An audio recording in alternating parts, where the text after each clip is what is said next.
Окремі мої колеги по парламенту говорять, що безпосередньо Зеленський заборонив мобілізувати або затримувати цих псевдоблогерів, які працюють сьогодні на Офіс Президента. Я не знаю, скільки це правда, але я не виключаю. Це народні депутати про це публічно пишуть в своїх соціальних мережах.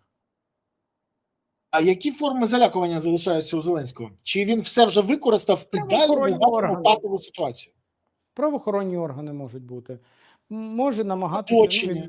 Він може, знову, якщо хтось там дуже розумний порадить, тому порадить сказати, що я розпущу цю Верховну Раду. Це клас, але там просто книжка є така зелена, і зазвичай, або жовто-блакитна, яку треба читати, називається Конституція. І гаранту Конституції не підказуйте людині, бо вона подоросліше, порозумніше, не підказуйте. Ні, так там може хоч трошки краще буде. Я поясню чому. Для тих, хто нас дивиться, тому що не всі могли або це прописано в Конституції України. Це занурюватися в такі питання. Він дійсно може розпустити Верховну Раду, якщо визнає, що його монобільшості не існує.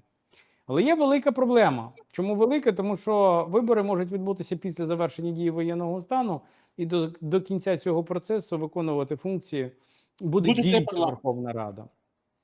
І якщо він її розпустить, щось мені підказує, що жоден з його хороших президентських законопроєктів не пройде через цю Верховну Раду, так само, як і його уряду. Причому його уряд проживе, десь пару годин. Потім його відправлять у відставку і будуть формувати інший.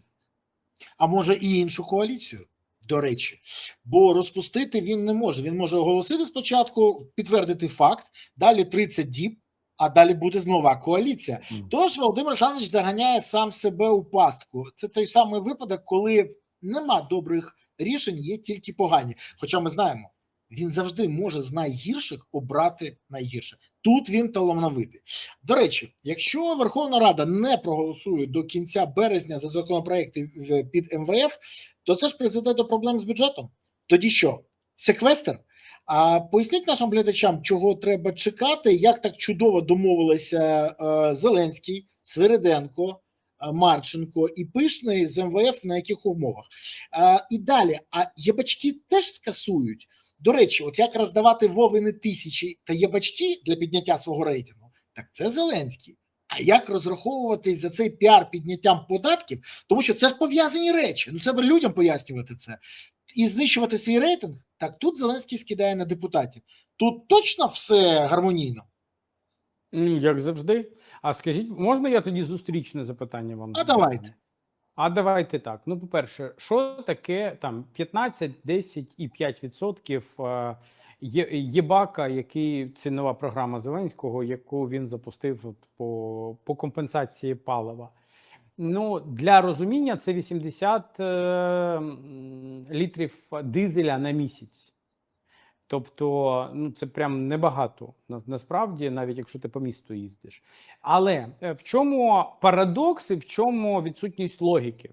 На цю програму Володимир Олександрович може розраховувати як людина, яка їздить на старенькому Опілі дизельному і ледь-ледь виживає, так і людина, яка їздить на новенькому 223-му Мерседесі 600-му і непогано себе відчуває в українських реаліях, тому що заробляє з дронів, заробляє з українського бюджету, заробляє з корупційних схем. Так само на цю 1000. Тобто, якщо були б мізки, влада мала що зробити? Влада мала подумати над тим, як зменшити ціну на стелі, а не просто розбазарювати мільярди гривень на нібито програму компенсації. Чому? Так це зменшити просто тимчасовий акциз. Так що робили, і це ефективно діє. Правильно. От ви зараз знову знімаєте в мене з язика. Я зараз тут завершу, якщо дозволите. Тут 3 мільярда 4 мільярда в місяць. І це розраховано там на 1,5-2 місяці. Тобто це буде від 7 до 9 мільярдів гривень. Але якщо таких грошей немає, якщо є, тоді не зрозуміло, навіщо ми знову намагаємось там підняти для людей податки. А друге питання – не лише акциз. Коли приймалися на початку війни заходи для того, щоб зменшити ціну палива, прибрали ще ПДВ.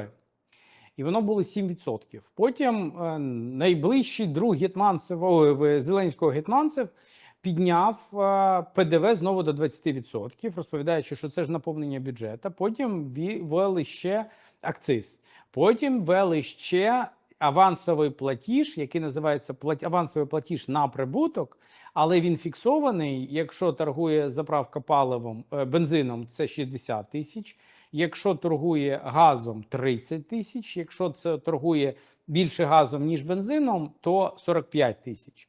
Причому байдуже, якщо по кінцю місяця ви заробите 10 тисяч гривень, нікого це не турбує, все рівно треба віддати 60. І коли ви мені скажете, ну не заробляє стільки заправки, я з вами погоджуюсь, якщо ми говоримо про місто Київ. Якщо ми говоримо про прифронтові території, то там ситуація набагато гірша. Да, дійсно, не 10 тисяч гривень, але багато хто ледь-ледь зводить кінці з кінцями. Тобто допомогли великим мережам і вбили фактично малий бізнес, тому що за рахунок об'ємів їм важко цього робити. Плюс добре, всі звикли, податок на прибуток. Це ви заробили і частину свого прибутку у вигляді податків віддали для державного бюджету України. А тут вас просто прийшли і вам сказали, так, нам байдуже, скільки ти заробиш, але віддай нам стільки-то. Це вже якийсь такий рекет, причому рекет гірший, ніж в 90-х роках, тому що там теж забирали якусь десятину, 20-30%, а тут просто забирають суму, таку, яку хотіли б забрати.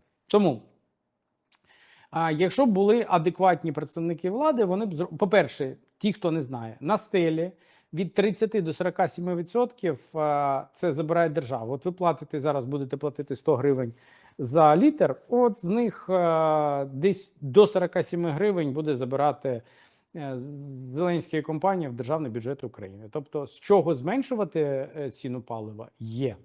Друге питання. Сьогодні в нас немає запасів ні бензину, ні дизеля, тому що зруйновані сховища, бази, на яких раніше зберігалося це пальне, тому що його розбили рашисти.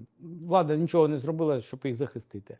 Влада нічого не зробила для того, щоб захистити Кременчуцький МПЗ, який розмотали рашисти повним ходом. І сьогодні навіть Шмигаль говорив, що прилетіли 60 ракет. А де ж ваше ППО, де ж ті захисні споруди, які мали стояти для того, щоб захистити об'єкт, реально критичний об'єкт, тому що він виробляє паливо не лише для нас з вами, але й виробляє для Збройних сил України. Плюс давайте не забувати, що це саме та влада, яка, піднімаючи податки для вас, вона фактично зменшила надходження і до державного бюджету, верніше, додаткове витрачання державного бюджету. Чому? Тому що ключовим споживачем сьогодні палива в Україні є Збройні Сили України. І немає якоїсь окремої ціни або окремих податків для людей, яких немає для армії. Так само платиться більше. Коли платиться більше, вони забирають з державного бюджету на це більше грошей. Тобто, з одного боку, з однієї кишені забрали, в іншу переклали, потім знову забрали. Це перекочування яєць з однієї кишені до іншої. Це те, чим займається сьогодні влада. Тому ціна на паливо, вона сьогодні критична.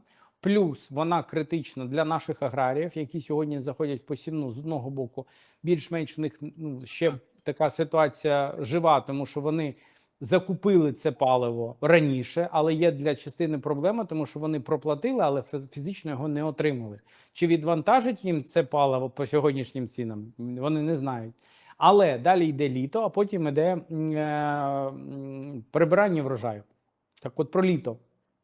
Це буде проблема не лише для аграріїв, яким також треба проводити польові роботи, але це буде проблема для кожного з нас, тому що влітку, так само як і раніше, будуть нюанси з світлом.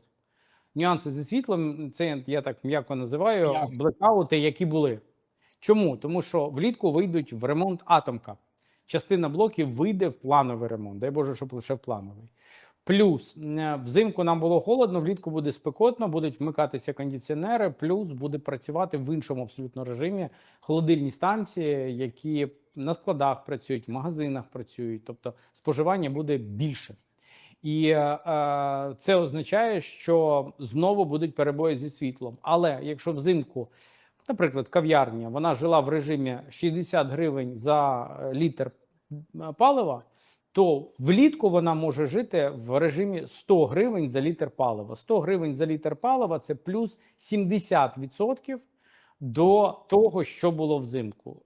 А це вже буде нерентабельно, особливо якщо ця компанія влади підніме ще додатково податки для ФОПів, наприклад, ті самі 20% ПДВ.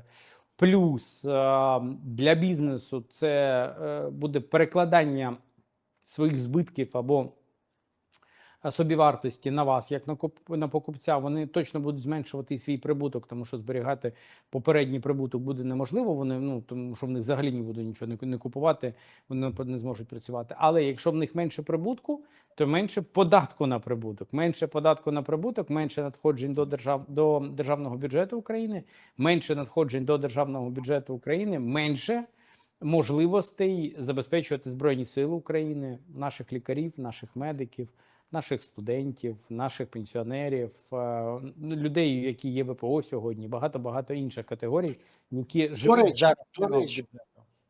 До речі, ви згадали ВПО, я забув сказати.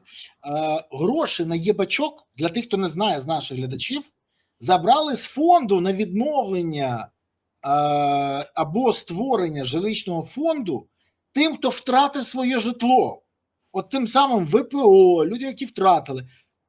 5 мільярдів з цього фонду перекинули на єбачки, а їм залишилось 1,5 мільярда. Це для розуміння про пріоритети Зеленського.